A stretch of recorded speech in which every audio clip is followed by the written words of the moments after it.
يسعد أوقاتكن وأهلا وسهلا فيكن بفيديو جديد. وصفتنا لليوم تشي كفتة أو الكبة النية. إذا عجبكن الفيديو حطوا لايك واشتركوا بالقناة ويلا نبلش.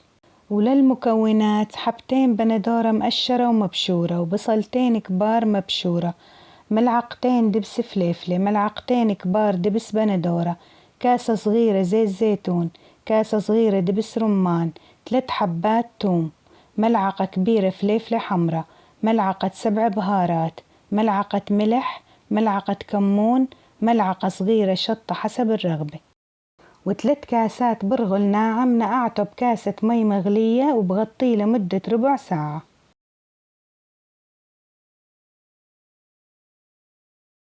وبعد ربع ساعة فضيت البرغل بصينية وبلش ضيف المكونات.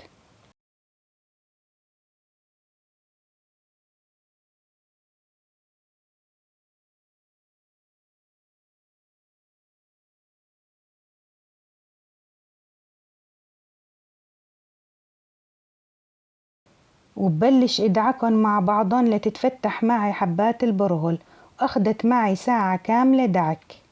ويلي عنده عجانة فيه يستخدمها بدل الايد.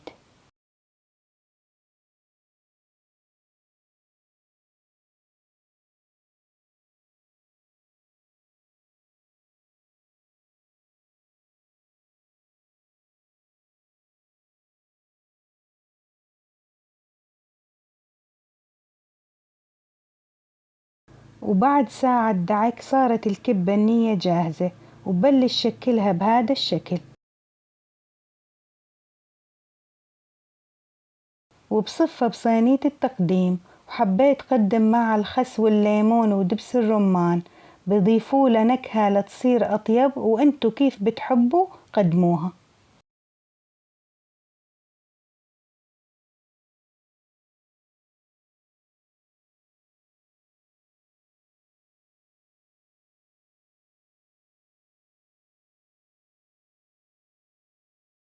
وهي كانت وصفتنا لليوم، إن شاء الله تعجبكم وصحتين وهنا.